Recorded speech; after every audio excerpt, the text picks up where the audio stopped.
আল্লাহ ডাক দিয়া বললেন, এ ফেরেশতার দল, মায়ের কলিজাটা আলগি দিয়া দেখো, মায়ের কলিজার নিচের মধ্যে জায়গা আছে। ওই মায়ের কলিজাটা একটু উপরে উঠায়া সন্তানের পাও গুলা মায়ের কলিজার নিচে সেট করিয়া দাও। ওই মায়ের কলিজার নিচে যখন সন্তানের পাও গুলো নিয়ে সেট করে দেওয়া হয়, মায়ের কলিজাটা 2 ইঞ্চি উপরে উঠে যায়। কয় ইঞ্চি বুঝবেন? যারা বাবা হয়েছেন, আমার মা বোনগুলো যখন গর্ভে বাচ্চা আসে, যখন গর্ভে সন্তান থাকে, দেখবেন ও মা বোনগুলো যখন 6 মাসের পর থেকে শ্বাস ফালাইতে বড় কষ্ট হয়, তারা অক্সিজেন পরিপূর্ণভাবে একটু শুইলে পায় না, আবার উঠে যায়। আমরা যারা বাবা হয়েছি, গভীর রাত্রে দেখতাম হঠাৎ করে বিবি পাশে, কিরে কোথায় গেল, হঠাৎ করে চোখ মেলে দেখি বিবি বসে আছে। প্রশ্ন করতাম, বিবি তুমি ঘুমাও না কেন? বলতেছে, ও স্বামী তুমি ঘুমাও, আমি ঘুমাইতে পারি না, আমার শ্বাস বন্ধ হয়ে যায়। কেন যে বন্ধ হয়ে যায়? বিজ্ঞানের থিওরি আর কোরআনের থিওরি বোঝো। ওই মায়ের কলিজা যত উপরের দিকে উঠতে থাকে, সন্তান ওই মায়ের কলিজা যত 2 ইঞ্চি উপরে উঠে যায়, যত উপরে উঠতে থাকে, উপরে উঠলে শ্বাস ফালাইতে বড় কষ্ট হয়। এই জন্য মা আরাম করে ঘুমাইতে পারে না। বিজ্ঞান কি বলে শুনাম, একটা সন্তান 12 ইঞ্চি নয়, একটা সন্তান 18 ইঞ্চি পর্যন্ত লম্বা হয়। ওই 18 ইঞ্চি লম্বা হইতে যাইয়া সন্তানটা যখন 8 মাসে উপনীত হয়ে যায়, 8 মাসে যখন যায়, সন্তানটা 14 ইঞ্চি 16 ইঞ্চি লম্বা হয়ে যায়। মায়ের কলিজাটা আরো 2 ইঞ্চি উপরে উঠে যায়।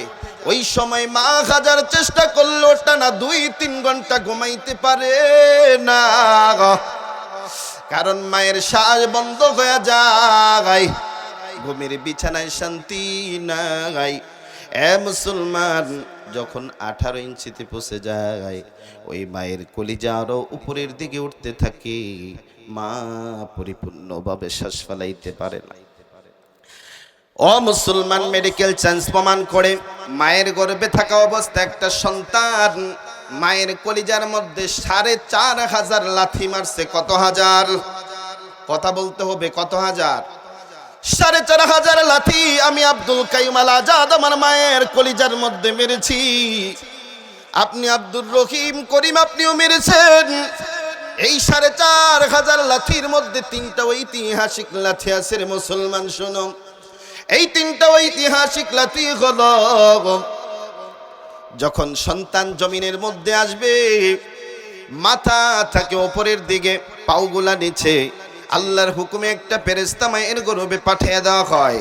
ফেরেশতাদেরকে গিয়া বলে, ফেরেশতাকে বলে, ও ফেরেশতা, তার মাথা নিচের দিকে টান দিয়া পাওগুলা উপরের দিকে টান দিয়া তাকে লম্বা করে দাও।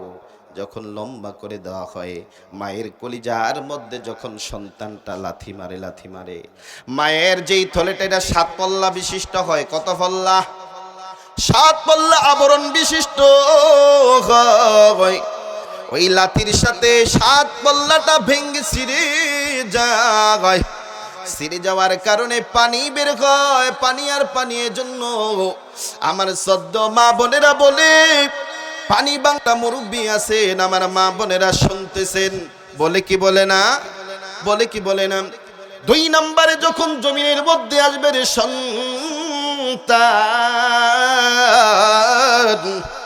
ওই মায়ের কলিজা 2 নম্বর লাথি দিলে মায়ের কলিজাটা থেকে লাথি মাইরা ওই সন্তানটা জরায়ুর মুখে যখন মাথা চলে আসে, কবি বলেন, তার নিয়ামতের শুকরিয়া কেমনে আদায় করি, তাই বারে বারে ওই কদমে লুটিয়ে পড়ি, তাই বারে বারে ওই কদমে লুটিয়ে পড়ি। যাই যে দেখে এই 2টি চোখ দেখি মহিমা, তারি নেয়ামতের এই জগতে হয় না গো পমা, তাই দমে দমে এই জবানে সেই নাম জফি, তাই দমে দমে এই জবানে সেই নাম জফি, তার নেয়ামতের শুকরিয়া কেমনে আদায় করি, তাই বারে বারে ওই কদমে লুটিয়ে পড়ি। রবের শুকর গুজার করে শেষ করা যাবে না। তাই মুসলমান ভাইরা, ভূমিকা নয় যেতে মাগরিবের পর থেকে এশার সময় সংক্ষিপ্ত সময়, এশা কটা আমি আপনাদের সম্মুখে সূরাতুল বনী ইসরাইল কমিক নাম্বার 17, 114 সূরা থেকে সিরিয়ালে কমিক নাম্বার 17। এই 17 নাম্বার সূরা সূরাতুল বনী ইসরাইলের 23 নাম্বার আয়াতের শুরুতে আপনাদের সম্মুখে তেলাওয়াত করেছি। রজব মাসের 27 তারিখ রজনী আজকে, আপনারা জানেন তো ইনশাআল্লাহ। আল্লাহ রাসূল সাল্লাল্লাহু আলাইহি ওয়াসাল্লাম মায়ের গর্ভে থাকা অবস্থায় বাবা দুনিয়ার জমিন থেকে বিদায় হয়ে গিয়েছেন। 6 বৎসরের কালে মাকে হারাইছেন, 8 বৎসরে দাদাকে হারাইছেন, চাচাকে হারাইছেন, আম্মাজান খাদিজাকে হারাইলেন। তার মাথার উপরে আর ছায়া নাই। খুব রাগকান্ত মন নিয়ে শোকের ছায়া মাথার উপরে বসে আছেন আল্লাহ রাব্বুল আলামিন। জিবরাইলকে ডাক দিয়ে বললেন, জিবরাইল যাও, আমার দোস্ত কেন চিন্তিত, কিসের শোক? আমার বন্ধুকে গিয়ে সুসংবাদ দাও, আমার কুদরতি বাড়িতে আরশে আজিম আমার বন্ধুকে নিয়ে আসো। আমার বন্ধু পেরেশানিতে আছে, পেরেশানি দূর করার জন্য আল্লাহ রাব্বুল আলামিন আল্লাহর কুদরতি বাড়িতে নিয়া 27 বছর রাখিয়া, কত বছর? 27 বছর রাখিয়া 14 দফা সংবিধান। মেরাজের ইতিহাস আপনারা শুনেছেন। প্রথম আসমানে গিয়েছেন, দ্বিতীয় আসমান, চতুর্থ, পঞ্চম, তৃতীয় কি হয়েছে নামাজ এনেছেন, কি কি ঘটনা, বিস্তারিত অনেক ইতিহাস শুনেছেন। মূল ইতিহাস হলো আল্লাহ রাব্বুল আলামিন আল্লাহর পয়গাম্বরকে তার কুদরতি বাড়িতে নেওয়ার পরে 27 বছর সামনে বসাইয়া 14 দফা সংবিধান দিয়েছেন। সংবিধান এই বাংলার জমিনের সিংহ পুরুষ শেখ মুজিবুর রহমান 6 দফা মানবতার কল্যাণে, মানুষের কল্যাণে 6 দফা সংবিধান তিনি জারি করেছিলেন। জিয়াউর রহমান 19 দফা সংবিধান জারি করেছিলেন। অর্থাৎ মানবতার কল্যাণে এক একজন এক এক দাবিদার 19 দফা, 10 দফা, 20 দফা একটা সংবিধান বানাইয়া মানুষ রচিত তারা দাবিদার, দাবি করে তারা আন্দোলন করে, ঠিক কিনা? আল্লাহ রাব্বুল আলামিন 14 দফা সংবিধান দিলেন। 27 বছর সামনে রাখিয়া, সামনে বসাইয়া 14 দফা সংবিধান শিখাইলেন, বুঝাইলেন, দোস্ত আপনি আমার এই আরশে আজিম থেকে যাওয়ার পরে আপনি রাষ্ট্রনায়ক হবেন, আপনি সমাজ নেতা হবেন, আপনি নানা হবেন, আপনি নানা হবেন, আপনি দেশের প্রেসিডেন্ট হবেন। আপনি কোন জায়গায় কেমন আচরণ হবে, কেমন নীতি প্রয়োগ করতে হবে, সমাজ চালাইতে গেলে কেমন নীতির প্রয়োজন, রাষ্ট্র চালাইতে গেলে কেমন নীতির প্রয়োজন, এই 14 দফা সংবিধান আল্লাহ রাব্বুল আলামিন বন্ধুকে সামনে বসাইয়া 27 বছরে এই শিক্ষা দিয়া জমিনের মধ্যে আল্লাহর পয়গাম্বরকে পাঠিয়ে দিলেন। সুবহানাল্লাহ। তো আমরা এই 14 দফা দেখে যতটুকু বলা যায় অল্প সময়ে আমরা বলবো, সামনে এগিয়ে যাব। আপনারা শুনবেন তো ইনশাআল্লাহ? শুনবেন তো?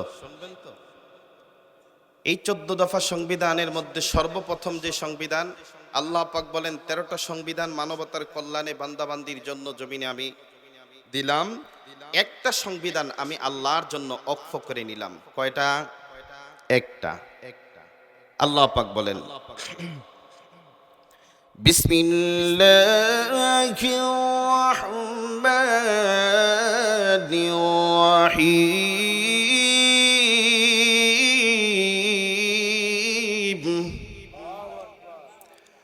وقضى ربك ألا تعبدوا إلا إياه আল্লাহ পাক বলেন,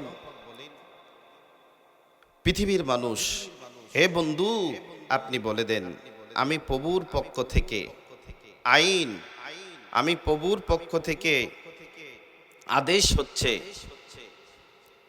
রায় হয়েছে, শুধুমাত্র কেবলমাত্র দুনিয়ার বান্দা বান্দি একমাত্র আমি আল্লাহর গোলামি করবে, আমি আল্লাহকে সিজদা দিবে, আমি আল্লাহ ছাড়া আর কারো দাসত্ব করা যাবে না, আর কারো গোলামি করা যাবে।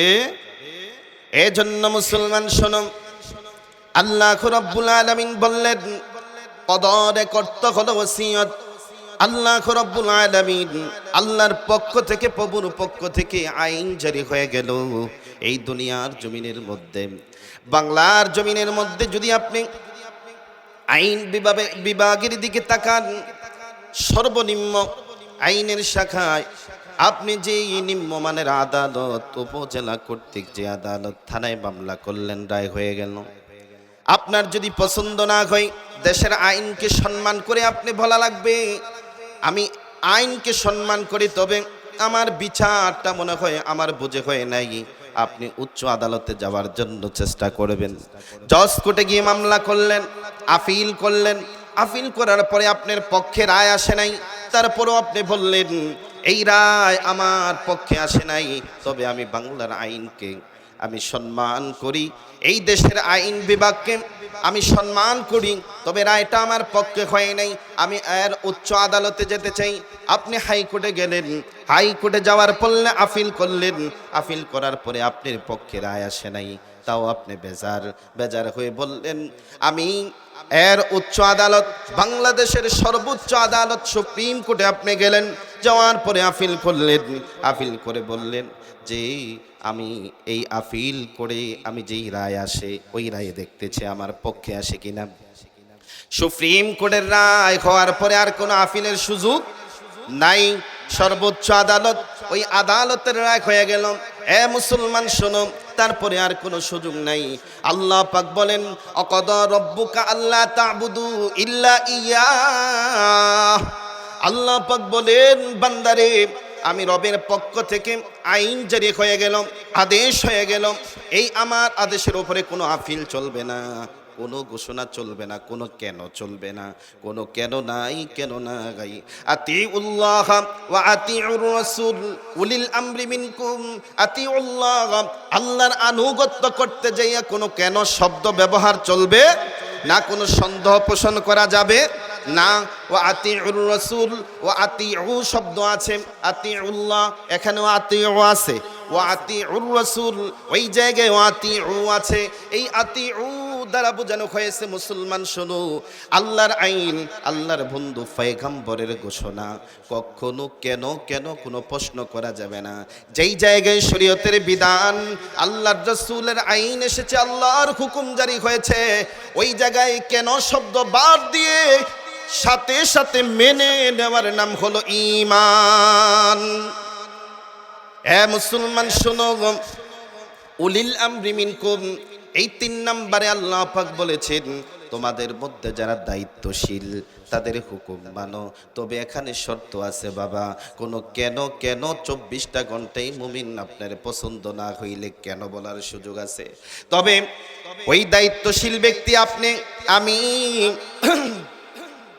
আলা কুল্লুকুম রাইন ফাকুল্লুকুম মাসউলুন আন রাইয়াতিহি। আল্লাহর রাসূল সাল্লাল্লাহু আলাইহি ওয়াসাল্লাম বলেন, কাল হাসরের মাঠে ওই বান্দা ও বান্দি তোমাদের দায়িত্বের বিষয়ে তোমাদেরকে প্রশ্ন করা হবে, বাবাকে প্রশ্ন করা হবে, ভাইকে প্রশ্ন করা হবে, এ মুসলমান শোনো, মাকে প্রশ্ন করা হবে, আপনি ফ্যামিলির গার্ডিয়ান, আপনাকে প্রশ্ন করা হবে। আপনি একজন দায়িত্বশীল, আমি একজন দায়িত্বশীল। আপনি সমাজ চালান, আপনি সমাজের নেতৃত্ব দেন, আপনি দায়িত্বশীল। আপনি বাবা, আপনি পরিবার দায়িত্বের ক্যাটাগরিতে আপনি মহাউর্ধে, আপনি দায়িত্বশীল। মুসলমান, তবে জেনে নাও, এই দায়িত্বশীলদেরকে প্রশ্ন করা হবে। দায়িত্বশীলদের হুকুম মানতে যাইয়া যদি দেখা যায় আল্লাহর হুকুমের সাথে বাবার হুকুমের মিল নাই, আল্লাহর হুকুমের সাথে ভাইয়ের হুকুমের মিল নাই, আল্লাহর হুকুমের সাথে আমার বড় ভাইয়ের হুকুমের মিল নাই, আল্লাহর হুকুমের সাথে নেতার হুকুমের মিল নাই, আল্লাহর হুকুমের সাথে নেত্রীর হুকুমের মিল নাই, আল্লাহর হুকুমের সাথে সমাজ নেতার হুকুমের মিল নাই, ওই সময় কখনো ওই নেতৃত্ব যেই ব্যক্তি হোক, সে আমার বাবা হইল, বাবার হুকুম মানা যাবে না, যাবে না, ঠিক কিনা? মুসলমান শোনো, ইমানদার আল্লাহর গোলাম মুসলমান শুনে নাও, দায়িত্বশীল ব্যক্তিদের হুকুমের সাথে যদি আল্লাহর হুকুম মিলে যায়, রাসূলের হুকুম যদি মিলে যায়, তাহলে কোনো প্রশ্ন নয়। আল্লাহর হুকুমের সাথে যদি মিলে যায়, ওই ব্যক্তি যদি নিম্ন শ্রেণীর ব্যক্তি হয়, মসজিদের ইমাম সাহেব যদি হয়, রিক্সা চালকও যদি হয়, আমার বড় ভাই ছোট ভাই যদি হয়, তার হুকুমটা যদি আল্লাহর হুকুমের সাথে মিলে যায়, ওই রাসূলের হুকুমের সাথে যদি মিলে যায়, আমাদের মানতে কোনো বাধা নাই, ঠিক কিনা? এজন্য মুসলমান ইমানদার, আল্লাহর হুকুমের উপরে কোনো আপিল নাই। আছে নাকি? আপিলের সুযোগ আছে নাকি? কোনো আপিলের সুযোগ নাই। এজন্য আল্লাহর হুকুম হলো, বান্দারে ওয়াকাদা রাব্বুকা আল্লা তা'বুদু ইল্লা ইয়াহু, প্রভুর পক্ষ থেকে আইন হয়ে গেল, আদেশ হয়ে গেল, এ বান্দিরা, তোমরা শুধুমাত্র কেবলমাত্র একমাত্র আল্লাহর গোলামি করবা, আল্লাহকে সেজদা দিবা, আল্লাহর গোলামি করবা, আর কারো দাসত্ব করা যাবে না, ঠিক কিনা? এই জন্য আল্লাহ পাক বলেন, وَمَا خَلَقْتُ الْجِنَّ وَالْإِنسَ إِلَّا لِيَعْبُدُونِ।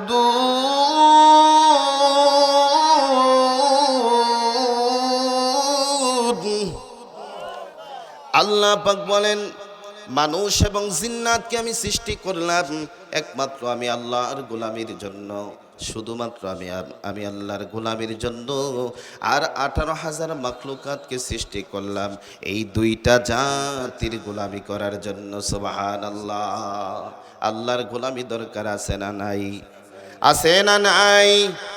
মুসলমান, এজন্য আল্লাহ পাক হাত দিয়েছেন, গর্দান দিয়েছেন। আল্লাহ পাক বলেন, বান্দা খাবারের প্লেটের সাথে যাতে মাথা নত করতে না হয়, এই জন্য গর্দানটাকে সোজা রাখিয়া হাত দিয়া খাবারটা উঠাইয়া যাতে খাও, এই জন্য আমি হাত দিলাম, হাতের ব্যবস্থা করলাম। গর্দানটাকে সোজা রাখবা, এই মাথা সোজা রাখিয়া খাবারটা উঠাইয়া মুখে খাবার দিবা।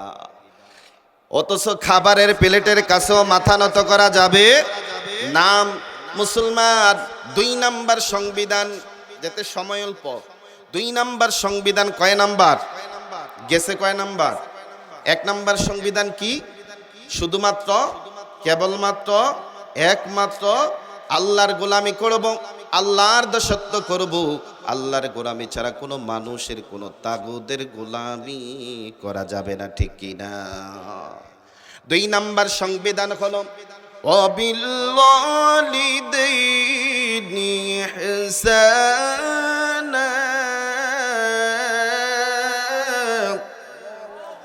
আল্লাহ পাক বলেন, যখন আল্লাহ পাক বলেন, বান্দারি আমার গোলামি যখন শেষ হয়ে যায়, আমার দাসত্ব যখন শেষ হয়ে যায়, ও বান্দা 2 নাম্বার সংবিধান, 2 নাম্বার হুকুম, 2 নাম্বার আইন জারি হয়ে গেছে প্রভুর পক্ষ থেকে।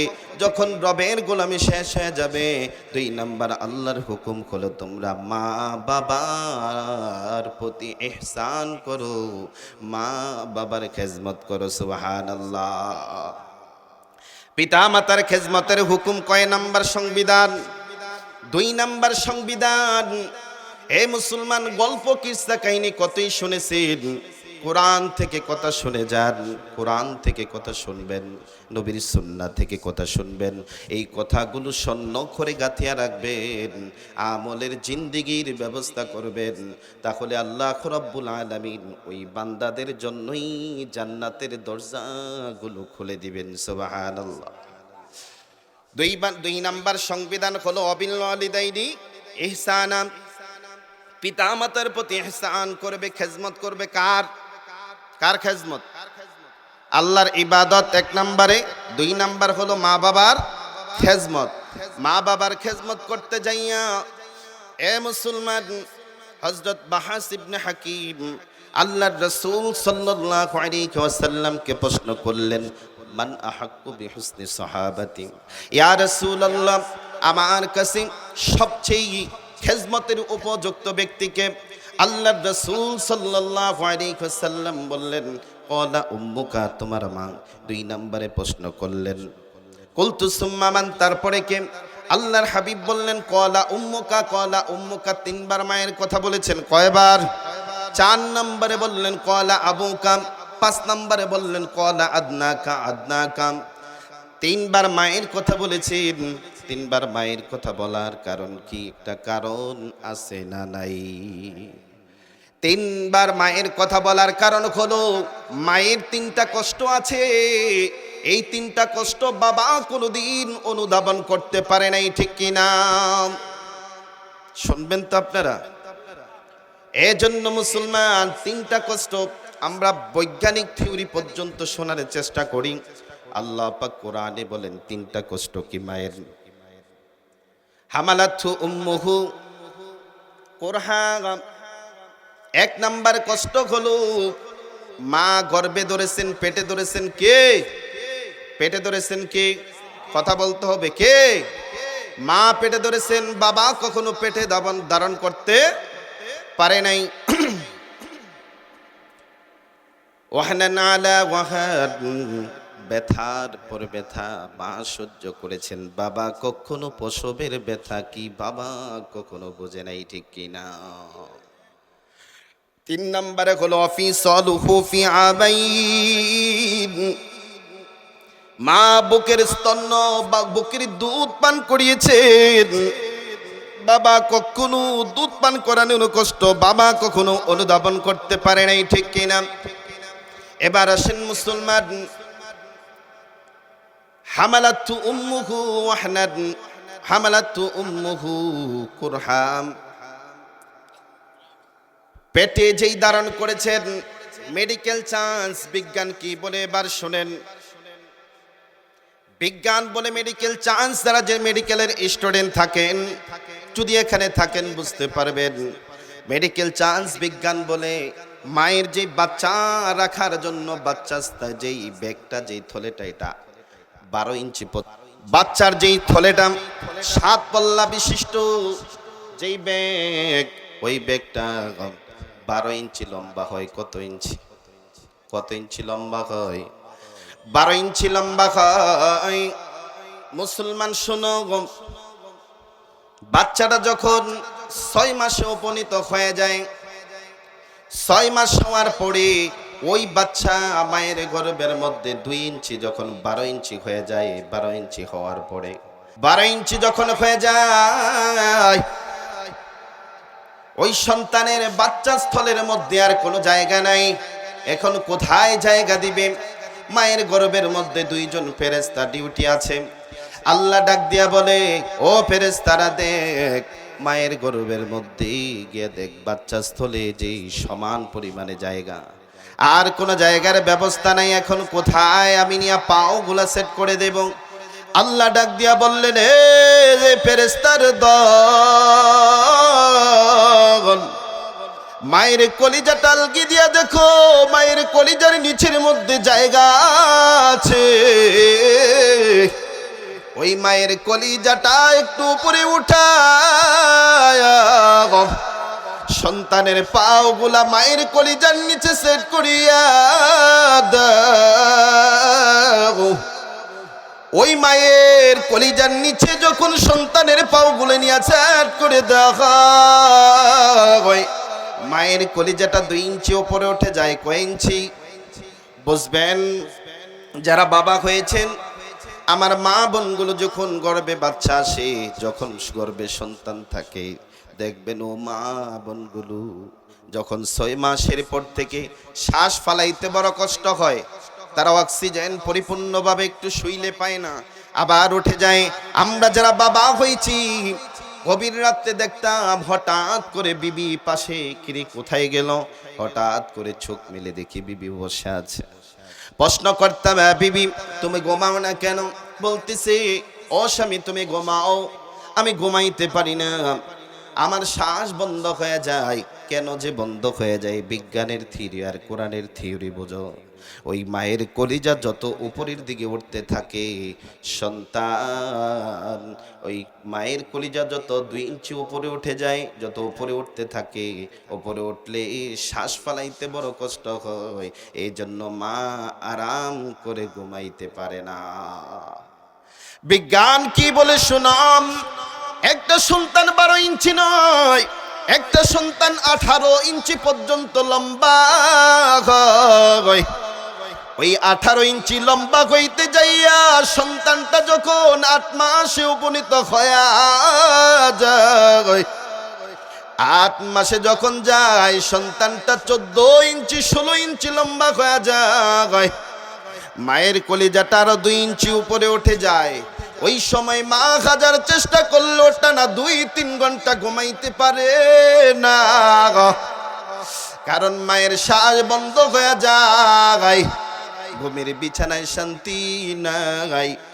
এ মুসলমান, যখন 18 ইঞ্চিতে পৌঁছে যায়, ওই মায়ের কলিজা আরো উপরের দিকে উঠতে থাকে, মা পরিপূর্ণভাবে শ্বাস ফেলাইতে পারে না। ও মুসলমান, মেডিকেল সায়েন্স প্রমাণ করে, মায়ের গর্ভে থাকা অবস্থা একটা সন্তান মায়ের কলিজার মধ্যে 4,500 লাথি মারছে। কত হাজার? কথা বলতে হবে, কত হাজার? 4,500 লাথি আমি আব্দুল কাইয়ুম আল আজাদ আমার মায়ের কলিজার মধ্যে মেরেছি। আপনি আব্দুর রহিম করিম আপনিও মেরেছেন। এই 4,500 লাথির মধ্যে 3টা ঐতিহাসিক লাথি আছে রে মুসলমান, শোনো। এই 3টা ঐতিহাসিক লাথি হলো, যখন সন্তান জমিনের মধ্যে আসবে, মাথা থাকে উপরের দিকে, পাওগুলা নিচে, আল্লাহর হুকুমে একটা ফেরেশতা মায়ের গর্ভে পাঠিয়ে দেওয়া হয়। ফেরেশতাদেরকে গিয়া বলে, ফেরেশতাকে বলে, ও ফেরেশতা, তার মাথা নিচের দিকে টান দিয়া পাওগুলা উপরের দিকে টান দিয়া তাকে লম্বা করে দাও। যখন লম্বা করে দেওয়া হয়, মায়ের কলিজার মধ্যে যখন সন্তানটা লাথি মারে, মায়ের যেই থলেটা এটা 7 পল্লা বিশিষ্ট হয়। কত পল্লা? 7 পল্লা আবরণ বিশিষ্ট হয়।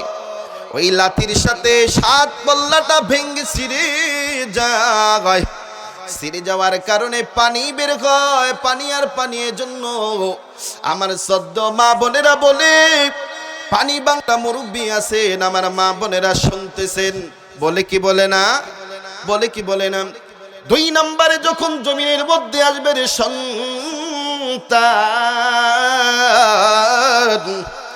ওই মায়ের কলিজা 2 নম্বর লাথি দিলে মায়ের কলিজাটা থেকে লাথি মাইরা ওই সন্তানটা জরায়ুর মুখে যখন মাথা চলে আসে, 3 নম্বর লাথি দিয়া মায়ের কলিজাটা সাথে সাথে মৃদুভাবে ফেটে যায়।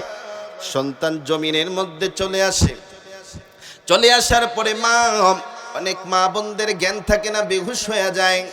এ মুসলমান, ইংল্যান্ডের 10 জন মেডিকেল সায়েন্স বিজ্ঞানী নিয়ে তারা মা এবং বাবার কলিজা নিয়ে রিসার্চ করে দেখলেন যে মায়ের কলিজাটা যে মৃদুভাবে ফেটে গেল, এই কলিজা কিভাবে অপারেশন হয়। দুনিয়ার ডাক্তার, দুনিয়ার হাকিম, দুনিয়ার কোনো বিজ্ঞান আজ পর্যন্ত আবিষ্কার হয় নাই, কিয়ামত পর্যন্ত এই আবিষ্কার হওয়া এই মায়ের কলিজা মৃদু ফাটা চিকিৎসার ব্যবস্থা কখনোই সম্ভব না, ঠিক কিনা? সন্তান যখন দুনিয়ার জমিনের মধ্যে আসে, ওই 10 জন মেডিকেল সায়েন্স বিজ্ঞানী তারা দেখলেন সন্তান যখন একটাই শব্দ থাকে ওয়া ওয়া বলে, এই কান্নার শব্দ তারা সারা, ফুজি সারা আর কোনো ফুজি নাই, কিছুই আর তিনি বলতে পারে না। ক্ষুধা লাগলে বলতে পারে না, মা খাবার দাও বলতে পারে না, কি বলতে পারে না। একটাই তার পুঁজি, সন্তান চিৎকার আর চিৎকার। এ মুসলমান ইমানদার আল্লাহর গোলাম, মেডিকেল সায়েন্স বিজ্ঞান প্রমাণ করে সন্তান যত কান্না করে, কান্নার আওয়াজ যত মায়ের কানে শ্রবণ হয়, ওই মায়ের কলিজাটা আল্লাহর কুদরতি ভাবে আস্তে আস্তে করে অপারেশন নিতে হয়ে যায়। তারপরও মায়ের কলিজার মধ্যে একটা ক্ষত চিহ্ন থেকে যায়। এই ক্ষত চিহ্ন কতদিন থাকবে? মা জমিনের মধ্যে যতদিন আছে অতদিন পর্যন্ত এই টাওয়ার, এই নেটওয়ার্কের ক্ষত চিহ্ন মায়ের কলিজায় থেকে যায়, ঠিক কিনা? বিদেশি বিরাজ্য ঘুরে যার পুত্র মারা যায়, পশু পাখি না জানিতে আগে জানে মাই, ঠিক কিনা? এই রাটার আল্লাহ ফিট করে দেওয়ার কারণেই মা আগে সিগন্যাল পাওয়া যায়। মা গভীর রাতে সন্তানের নাম ধরে চিৎকার দেয়, কান্নার আওয়াজ করে স্বামী ডাক দিয়ে বলো, বিবি কেন কান্নার আওয়াজ?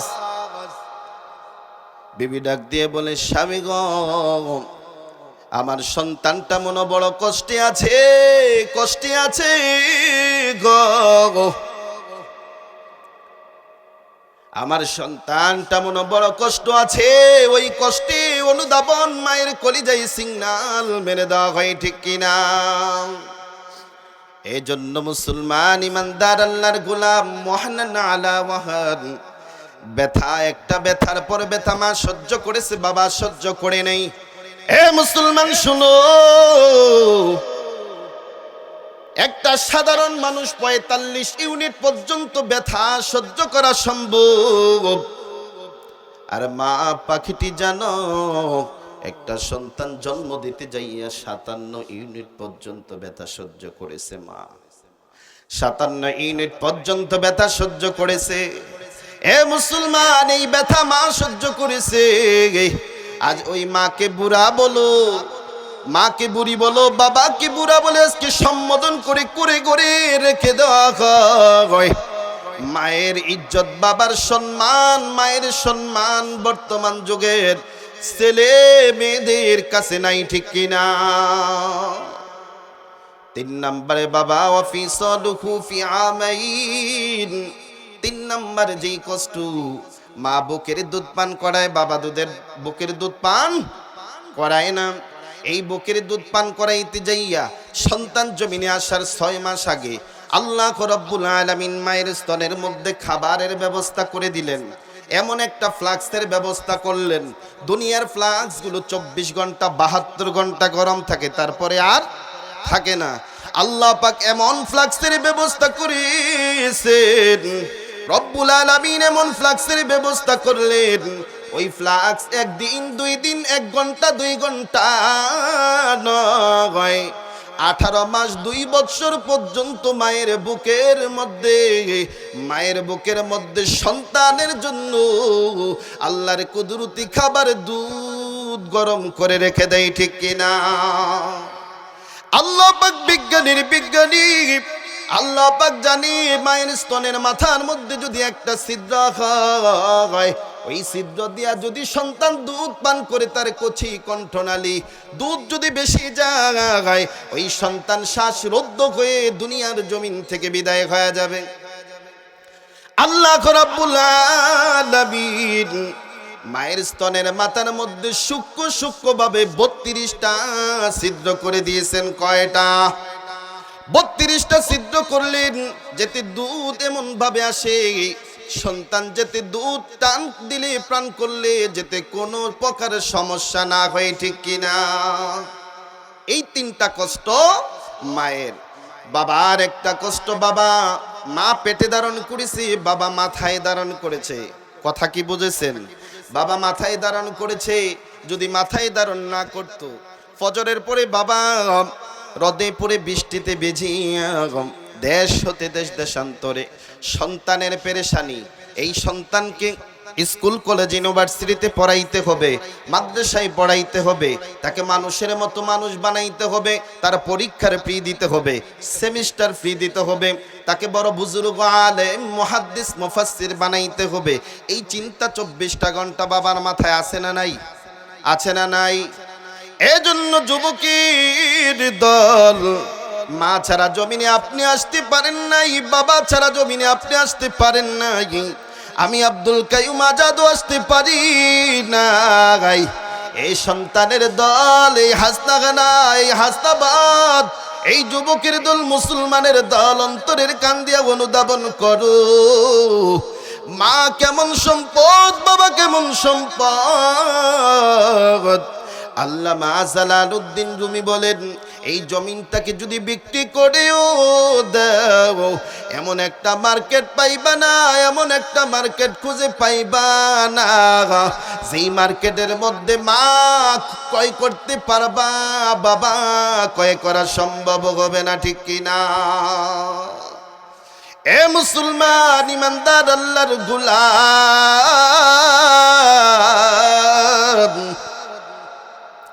মা এমন শ্রেষ্ঠ সম্পদ, বাবা এমন শ্রেষ্ঠ সম্পদ।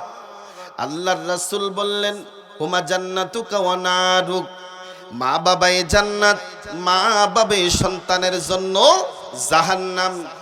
এ সন্তানের দল, যার মা আছে, যার বাবা জমিনের মধ্যে আছে, তোমার কপাল বড় ভালো, তোমার কপাল বড় ভালো। 8টা জান্নাত তোমার চোখের সামনেই আছে। মায়ের মতো দন, মায়ের মতো সম্পদ যারা চিনো নাই, এই দুনিয়ায় কোটি টাকার মালিক হইতে পারবা। মাকে কষ্ট দিয়া, বাবাকে কষ্ট দিয়া 1000 কোটি টাকার মালিক হওয়া যায়। ইজ্জত সম্মানের জোর করে চেয়ার দখল করা যায়।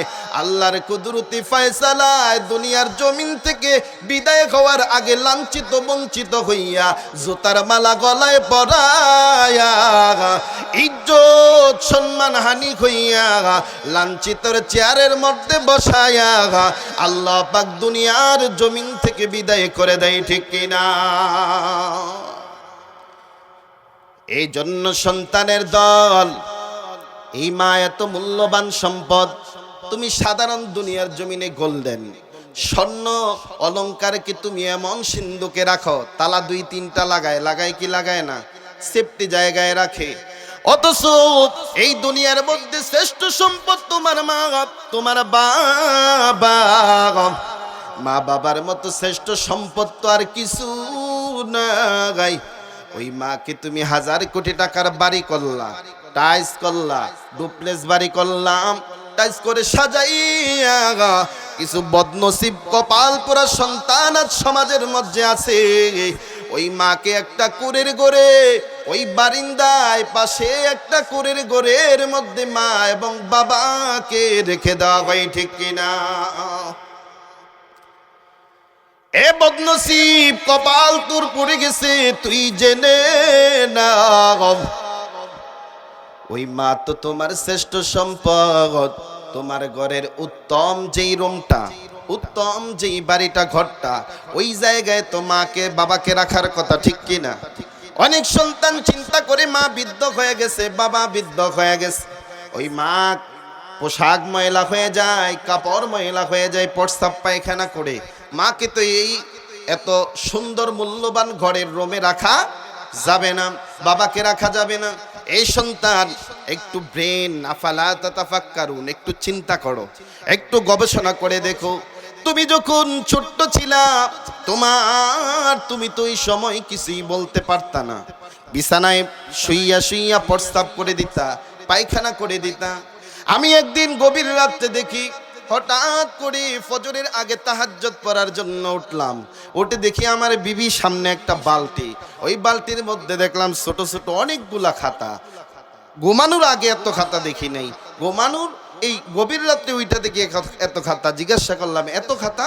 তোমার সন্তান প্রস্রাব পায়খানা করেছে, তোমার সন্তানের স্বাস্থ্য ভালো না। আমি চিন্তা করলাম এত রাত্রে তো আরামসে ঘুমাইলাম, এই বাচ্চার মা কতবার, যদি 10টা খাতা হয় তিনি 10 বার তো জাগনা হয়েছে, 10 বার তো খাতাটা তার চেঞ্জ করতে হয়েছে, তাকে গরম পোশাকের ব্যবস্থা করতে হয়েছে। তাহলে মা কত কষ্ট করেছে, এই নিমকহারাম সন্তানগুলো ওই মাকে আজকে কুরের করে কিভাবে রাখে আমার যুক্তিতে আসে না। তুমি মুসলমান দাবি করতেছ, নামে বান্দা মুসলমান বেরি গুড বদকারেরা হাসরের দিন গেট আউট। নামে বান্দা হইতে পারবা, কর্মের বান্দা আল্লাহর দরবারে দাম। এই নামে মুসলমান হলে হবে না, কর্মের মুসলমান হতে হবে, ঠিক কিনা? এজন্য মুসলমান ইমানদার আল্লাহর গোলাম। আল্লাহ রাব্বুল আলামিন এই মেরাজের রজনীতে সংবিধান দিয়েছেন 14টা। কয়টা? 14টা সংবিধান দিলেন। কয় নাম্বার সংবিধান বলতেছি আমরা? 2 নাম্বার সংবিধান। 1 নাম্বার সংবিধান কার? গোলামি কার? গোলামি চলবে আল্লাহর। 2 নাম্বার সংবিধান খেজমত চলবে পিতামাতার। মা বাবার গোলামি করা যাবে না, গোলামি করা ফরজ না। কেন? কেনের জবাব হলো আল্লাহর হুকুম মানা ফরজ, নবীর হুকুম মানা ফরজ। আতিউল্লাহ ওয়া আতিউর রাসূল। আল্লাহ এবং আল্লাহর রাসূলের হুকুম মানা ফরজ, মা বাবার হুকুম মানা ফরজ না। মা বাবার খেজমত করা ফরজ, খেজমত করা ফরজ। ওয়াকফির লাহুমা জানাহাজ যুল্লি মিনার রাহমা। সন্তান মা বাবার সামনে বিনয়ের ডানা, রহমতের ডানা বিছা দিবে, ওটে তো সন্তান। এই সন্তানের দল। মা বাবা কেমন সম্পদ জানো? এই দুনিয়ার জমিনে মায়ের মতো সম্পদ, বাবার মতো সম্পদ আর নাই। মায়ের মতো মূল্যবান জিনিস, বাবার মতো মূল্যবান জিনিস আর নাই রে বাবা। এই জন্য যুবক ভাইদেরকে বলে, যুবকের দল, এই দুনিয়ার জমিনে ইচ্ছা করে আসি নাই, থাকারও ব্যবস্থা নাই। থাকা যাবে নাকি? থাকাও যাবে না, জমিন থেকে চলে যেতে হবে।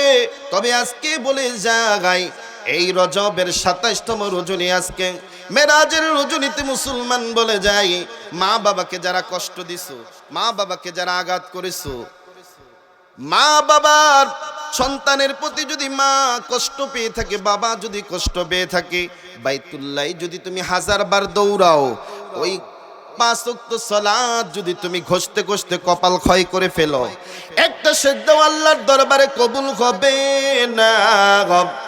একটা সেজদা আল্লাহর দরবারে কবুল হবে না যতক্ষণ পর্যন্ত মা বাবা খুশি হবে না, ঠিক কিনা? বাইজিদ মুস্তামি রহমতুল্লাহ আলাই মা এক গ্লাস পানি চেয়েছেন, সারা রাত মাকে পানি নিয়ে আসলেন, দূর থেকে ঘরে পানি না পাইয়া দূর থেকে পানি নিয়ে আইসা দেখে মা ঘুমিয়ে গেছে। সন্তান আদবের সাথে দাঁড়িয়ে আছে, মা ঘুমাইছে, আমি যদি ডাক দেই তাহলে তো মা ঘুম ভেঙে যাবে, স্বাস্থ্য খারাপ হবে। সন্তান দাঁড়িয়ে আছে গ্লাসে পানি নিয়া, গভীর রাত্রে মা ঘুম ভেঙে গেছে। সন্তানকে দেখিয়া মা তো অবাক, কিরে বাবা তুমি দাঁড়িয়ে আছো কেন? কয় মা পানি চেয়েছিলেন, পানি আনলাম, আয়সা দেখি আপনি ঘুমিয়ে গেছেন। আপনি যদি ঘুম থেকে যদি ডাক দেই, আপনি যদি অসুস্থতা বোধ করেন, আপনি যদি মনে কষ্ট পান, এই জন্য এক গ্লাস পানি নিয়ে আমি দাঁড়িয়েছিলাম। মা পানি রাখিয়া পানি পান করলেন, সন্তানকে বুকে জড়াইলেন, দোয়া করলেন। এই যুগের শ্রেষ্ঠ আল্লাহর ওলি এই বাইজিদ মুস্তামি রহমতুল্লাহ আলাইহি আল্লাহ বানিয়ে দিলেন। সুবহানাল্লাহ। এই মায়ের দোয়া, বাবার দোয়া সাথে সাথে কবুল, সাথে সাথে কবুল। এই দুনিয়ার জমিনের মধ্যে মোল্লার দোয়া, পীরের দোয়া, এর কোনো গ্যারান্টি নাই। আর মায়ের দোয়া, বাবার দোয়া কবুল হবেই, এটা আল্লাহ গ্যারান্টি দিয়েছেন। কে গ্যারান্টি দিয়েছেন? সিরিয়ার জমিনের মধ্যে এক আল্লাহর গোলাম, তিনি মুস্তাজাবুদ দাওয়া, তাকে চতুর্দিকে ছড়িয়ে পড়লেন যে উনি দোয়া করলে কবুল হয়ে যায়। অনেক দূর থেকে এক আল্লাহর গোলাম খুঁজতে খুঁজতে সিরিয়া আসলেন। আয়েশা লোকদেরকে জিজ্ঞাসা করতেছে, ভাই এই দিকে নাকি আপনাদের এলাকায় একজন মুস্তাজাবুদ দাওয়া আছে, কয় সামনে যান, তাকে পাবেন। সামনে আইসা দেখে দুইটা শুকর গোসল করাইতেছে। কি গোসল? সময় কম, কি গোসল? শুকর গোসল করাইতেছে। তিনি তাকে জিজ্ঞাসা করলেন, ভাই এই এলাকায় নাকি একজন মুস্তাজাবুদ দাওয়া আছে, তাকে খোঁজার জন্য আমি আসলাম। তিনি ডাক দিয়া বললেন, ভাই দাঁড়ান, আমি আমার কাজ, হাতের কাজটা শেষ করে নেই। হাতের কাজ শেষ করার পরে এবার ডাক দিয়া বলল, ভাই আপনি যাকে খুঁজতে এসেছেন আমি সেই ভদ্রলোক। তার দিলের মধ্যে প্রশ্ন জাগতে শুরু করে দিল, দেখো শুকর একটা মুমিনের জন্য নিকৃষ্ট প্রাণী, ওই প্রাণীকে গোসল করাইতেছে। তিনি আবার মুস্তাজাবুদ দাওয়া হয় কিভাবে? বললেন, ভাই আপনি শুকর গোসল করাচ্ছেন, আপনি আবার মুস্তাজাবুদ দাওয়া, আমার তো বিশ্বাস হয় না। ডাক দিয়ে বললেন, ভাই এই যে দুইটা শুকর দেখতেছে এগুলা শুকর নয়, এই দুইটা একজন হলো আমার মা আর একজন হলো বাবা। তারা জমিনের মধ্যে এমন অপরাধ করেছে, অপরাধের কারণে আল্লাহ আমার মা এবং বাবাকে শুকর বানিয়ে দিয়েছেন। তবে আমার তো মা, আমার তো বাবা যদিও শুকর, যদিও নিকৃষ্ট আল্লাহর দরবারে, কিন্তু আমার তো মা, আমার তো বাবা, আমি সময় মতো তাদেরকে গোসল দেই, শরীরের মধ্যে তেল মালিশ করে দেই, খাবারের সময় খাবার দেই। এই ওসিলায় আল্লাহ খুশি হয়ে গেছেন। আল্লাহ আমার প্রতি রাজি খুশি হইয়া আমাকে মুস্তাজাবুদ দাওয়া বানিয়ে দিয়েছেন। সুবহানাল্লাহ। এজন্য বলি, বাবা মা যদি মুশরিক হয়, বাবা যদি মুশরিক হয়, মা যদি কাফের হয়, বাবা যদি কাফের হয়, মা বাবার খেজমত করা ওই বান্দা, ওই বান্দির জন্য, সন্তানের জন্য ফরজ। খেজমত করা কি ফরজ। এজন্য মুসলমান ইমানদার আল্লাহর গোলাম মা বাবাকে খেজমত করলে 5টা পুরস্কার। কয়টা পুরস্কার? পুরস্কার কয়টা? 5টা পুরস্কার। হাকিমুল উম্মাত আশরাফ আলী থানভী রাহমাতুল্লাহ আলাইহি তিনি বলেন, মা বাবার খেজমত করলে 5টা পুরস্কার পাইবা। কয়টা? 1 নাম্বার পুরস্কার হলো, সন্তান যদি মা বাবার খেজমত করে, ওই সন্তান আল্লাহ পাক দীর্ঘ নেক হায়াতের ব্যবস্থা করে দেয়। কি হায়াত? নেক হায়াতের ব্যবস্থা করে দেয়। 2 নাম্বার পুরস্কার, আল্লাহর পক্ষ থেকে মা বাবার খেজমত যদি সন্তান করে, ওই সন্তান, যত সন্তানের সামনে বিপদ আসে, মুসিবত আসে, আল্লাহর আসমান থেকে বজ্রপাত যদিও আসে, ওই যে মা সন্তানের জন্য দোয়া, বাবা সন্তানের জন্য যে দোয়া করতেছে, ওই দোয়ার বরকতে, ওই মা বাবার দোয়ার বরকতে বজ্রপাত মাথার উপর থেকে অন্য সাইডে চলে যায়, সন্তানের মাথার উপরে পড়ে না। 2 নাম্বার পুরস্কার, আল্লাহর পক্ষ থেকে সন্তানের সামনে যত বিপদ আসে, যতই শত্রু সামনের মধ্যে আছে, ওই শত্রুগুলা মা বাবার নেক সন্তানকে, মা বাবার খেজমতদারিনী সন্তানকে কখনোই আক্রমণ করতে পারবে না, পারবে না। পুরস্কার কয় নাম্বার? 2 নাম্বার পুরস্কার। 3 নাম্বার পুরস্কার হলো, ওই সন্তানকে এত সম্মান ইজ্জতের চেয়ারের মধ্যে বসাইবেন, যদিও টাকা কম, যদিও পয়সা কম, কিন্তু এত সম্মানের চেয়ার দান করবেন। অত ইজ্জু মান তাশা ওয়া তুযিল্লু মান তাশা বিয়াদিকাল খায়র ইন্নাকা আলা কুল্লি শাইইন কাদির। ইজ্জতের মালিক কে? বেয়াজ্জতির মালিক কে? লাঞ্ছিত বঞ্চিত করার মালিক কে? যে আল্লাহ সম্মানের চেয়ারও বসাইছে, ওই আল্লাহ রাগ করিয়া বেয়াজ্জতির চেয়ারে জুতা পিটা করে ফালাইতে পারে কি পারে না? সে আল্লাহ আছে না নাই? আছে। সন্তান যদি মা বাবার খেজমত করে, 3 নাম্বার পুরস্কার, ইজ্জত সম্মানের চেয়ার আল্লাহ এই সন্তানকে দান করে দিবেন।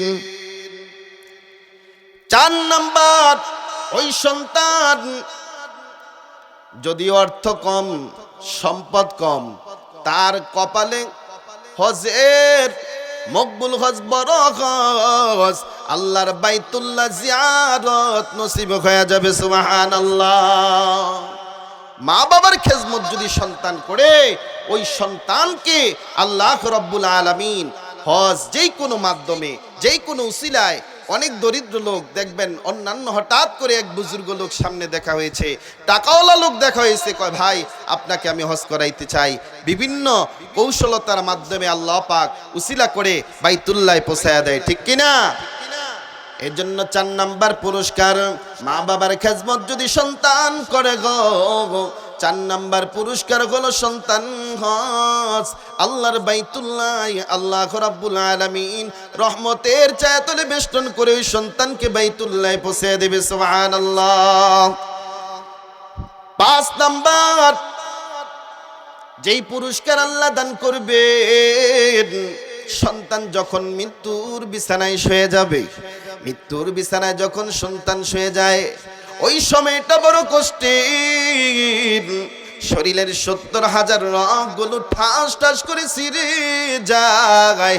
মালাকুল মাউতকে দেখিয়া চক্ষু দুইটা উল্টে যায়, পানির পিপাসায় কাতর হয়ে যায়।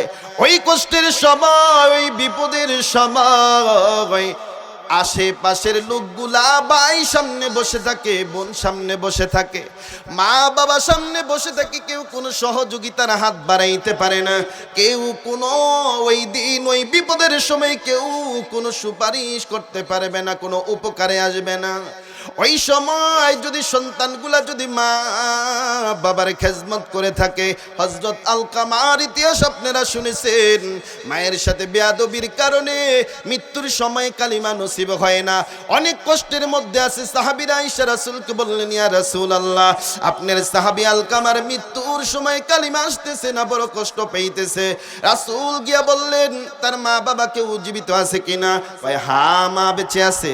মাকে ডাক দিয়া বললেন, ও মা, আলকামা আপনার সাথে কি বেয়াদবি করেছে বলেন। মা ডাক দিয়া বলে, বাবারে, আমার আলকামা 5 ওয়াক্ত নামাজ পড়েছে, দান সদকা করেছে, বড় নেককার, তবে আমার সাথে কথাই কাটাকাটি হওয়ার পরে এক আঘাত করেছিল, ওই কষ্ট আমার দিল থেকে যায় না। আল্লাহর রাসূল ডাক দিয়া বললেন, ও আলকামার মা, আপনি আপনার সন্তানকে মাফ করে দেন। কয় না, এই সন্তানকে মাফ করা যাবে না। আল্লাহর রাসূলকে ডাক দিয়ে, আল্লাহর রাসূল সাহাবীদেরকে ডাক দিয়ে বললেন, ও সাহাবীরা, কিছু লার্কি একসাথে করো। আগুন লাগাইলেন, লার্কি একসাথে করলেন। লার্কির মধ্যে আগুন দেখিয়া মা পাখিরি ডাক দিয়া বলতেছে, আগুন কেন? আপনার সন্তানকে আগুনে জ্বালাইয়া দেওয়া হবে, আপনি যেতে মাফ করেন না, উনি জাহান্নামের আগুনে পড়বে, তার চেয়ে দুনিয়ার আগুনে পড়ো। মা ডাক দিয়া বলতেছে, ও আল্লাহর হাবিব, আমার সন্তান যেই অপরাধ করেছে, আপনাকে সাক্ষী রাখিয়া বলতেছি, এই মুহূর্তে আমি আমার সন্তানকে মাফ করে দিলাম। সুবহানাল্লাহ। এজন্য মৃত্যুর সময়, ওই কষ্টের সময় সন্তান যদি মা বাবার খেজমত করে থাকো, মৃত্যুর সময় কালিমা ইমানি শাহাদাতি কালিমা তোমার জবানে নসিব হয়ে যাবে। সুবহানাল্লাহ। এই 5টা পুরস্কার চাই কি চাই না? সবাই চাই তো। মা বাবার খেজমত দরকার আছে না নাই? মা বাবার খেজমত দরকার আছে না নাই? মা বাবার খেজমত দরকার আছে। 14টা সংবিধান আমি 1 মিনিটে বলে দেই, যেতে বলেছিলাম, তাহলে 1 মিনিটে বলে দেই। আপনারা বলবেন যে এক একটা সংবিধান এক একটা বিষয়ের ওপর আলোচনা করলে 3-4 ঘন্টা আলোচনা করলেও শেষ করা যাবে না, কারণ আল্লাহর রাসূলকে 27 বছর সামনে বসাইয়া এই 14টা সংবিধান আল্লাহ শিক্ষা দিয়েছেন। দুনিয়ার জমিনে রাষ্ট্র চালাইতে যাইয়া, দেশ চালাইতে যাইয়া, সমাজ চালাইতে যাইয়া কি নীতির প্রয়োজন, কি সংবিধানের প্রয়োজন, এই সংবিধান আল্লাহ পাক আল্লাহর পয়গাম্বরকে সামনে বসাইয়া 27 বছরে শিক্ষা দিয়েছেন। কত বছরে? আর আপনি আর আমি কি 1-1.5 ঘন্টা শেষ করতে পারবো বলে?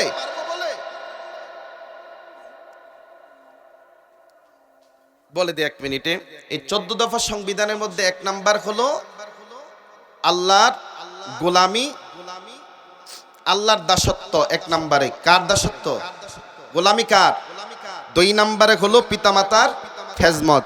3 নম্বরে হলো আত্মীয় মিসকিন ও মুসাফিরের হক আদায় করতে হবে। 4 নম্বরে হলো অপচয় করা যাবে না। 5 নম্বরে কিপন হওয়া যাবে না, কিপটামি করা যাবে না। 6 নম্বরে বিলাসী হওয়া যাবে না, এমন বিলাসী যে আপনি সম্পদ আছে সব দান করে দিবেন, আপনি আবার ফকির হয়ে যাবেন, এমন বিলাসী করা যাবে না। 7 নম্বরে হলো রিজিকের ভয়ে সন্তানকে হত্যা করা। এই দেশে আছে না নাই? হত্যা করা যাবে না। 8 নম্বরে হলো জিনার নিকটবর্তীও হওয়া যাবে না। 9 নম্বরে হলো সঙ্গত কারণ ছাড়া, শরীয়তের গণ্ডির ভিতরে ঢুকিয়া শরীয়ত সম্মত কারণ ছাড়া কাউকে হত্যা করা যাবে না। 10 নম্বরে হলো এতিমের মাল বক্ষণ করা যাবে না, এতিমের উপর অত্যাচার জুলুম করা যাবে না। 11 নম্বরে হলো অঙ্গীকার পূর্ণ করা, যেই অঙ্গীকার করবেন সেই অঙ্গীকার পূর্ণ করতে হবে। 12 নম্বরে ওজনটাকে সঠিকভাবে দিতে হবে। আপনি ব্যবসা করেন, ওজন সঠিকভাবে দিতে হবে। 13 নম্বরে জানা নাই এমন কথা অনুসরণ করা যাবে না। 14 নম্বরে হলো অহংকার করে চলা যাবে না, এই জমিনে অহংকার করে চলা যাবে না। এই 14টা সংবিধান 2.5-2.5 ঘন্টা আলোচনা করলে কিছু একটা সামনে যাওয়া সম্ভব হইতো। যা 2টি কথা বললাম, আপনারা কি বেজার হয়েছেন? মানে কষ্ট পেয়েছেন? কষ্ট পেয়েছেন? অনুরোধ হলো, মা বাবা আপনার আমার জন্য মূল্যবান সম্পদ। মা বাবার খেজমত, আল্লাহর গোলামির পরে মা বাবার খেজমত করতে হবে। মা বাবার সাথে কখনো বেয়াদবিপূর্ণ আচরণ করা যাবে না। তারা বলে এমন কোনো আচরণ আমরা করব না। এই অঙ্গীকার নিয়ে আজকে এই মেরাজের রজনীতে এই একটা ওসিয়ত আপনাদেরকে আমি দিলাম। এটা আপনারা লালন পালন করে অন্তরের মধ্যে বশির মতো গাঁথিয়া রাখবেন। আপনার আমার মা যাদের জীবিত আছে, যাদের নাই, মা যাদের জীবিত আছে তাদের সাথে কখনো বেয়াদবি করব না। যাদের মা বাবা চলে গেছে তাদের জন্য নামাজের পরপর দোয়া করবেন, তাদের কবরের পাশে গিয়ে জিয়ারত করবেন, হাত উঠাইবেন, তাদের জন্য মাগফিরাতের দোয়া করবেন। আল্লাহ পাক আমাকে আপনাকে কবুল করুক। ওয়া মা আলাইনা ইল্লাল বালাগ। আসসালামু আলাইকুম ওয়া রাহমাতুল্লাহ।